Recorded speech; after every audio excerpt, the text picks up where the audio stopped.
Hello, it's Big Boy Bro, and welcome to a different type of video I bring to you all today. It's not gaming with friends, and it's not long content analysis type videos. Don't worry, they're still coming out. It's just I've been suffering from severe burnout because they're just so hard to make. But SCP Containment Breach is the next one. Don't worry, guys, I got you. All right, so we have a little sub series I bring to you today. It's just me wanting to rant about certain things I think in video games. And today I think I have a pretty good one. And the big question we ask here is, why is Elden Ring coined as nostalgic? I was browsing Twitter one morning and I found this post talking about how Elden Ring's first playthrough is the most powerfulest one. And even though the game has so much replayability, you'll never feel that way again. Now, I know a lot of games have this syndrome, but it happens to be a little bit more prominent in Elden Ring because it's just simply one of the best games ever made.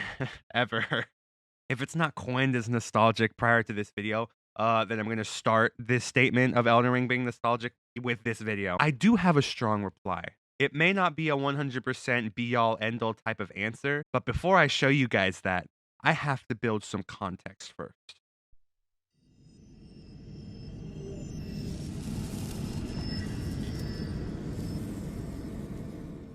Demon Souls. The remake, of course. I don't have a PS3 and I'm too lazy to emulate the game, so we'll be using the remake's footage.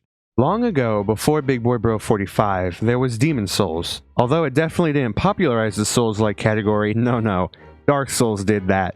It sure as hell started it. Like the Souls games that come after it, Demon Souls has a moment of glory where we drop into a part of the world and are dazzled by the world we see. This is heavily emphasized in the remake with the pumped up graphics. We all remember falling into Boletaria for the first time, and then Dark Souls came out.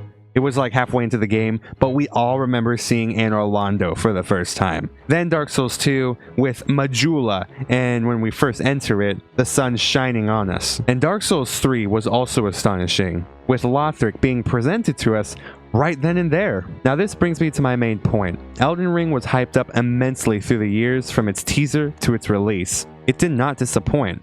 Obviously, we would have a moment in the game where the world is shown to us, but we couldn't have imagined that we'd be able to traverse it right then and there, at the start of the game. If I may make a short comparison, this opening segment reminds me very much of Breath of the Wild when I first played it, and it could even date back to the times I wasn't around when Super Mario 64 released, and how Bob-omb Battlefield was one of, if not the first instance of this kind of feeling. So then, why is Elden Ring coined as nostalgic?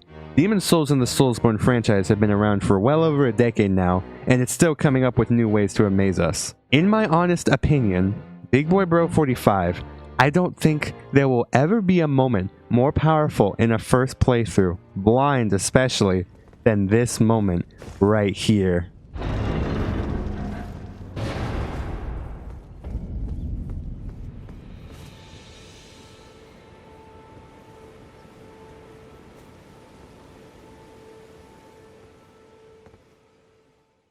Thank you for listening to me rant about some silly slashy games. Bye!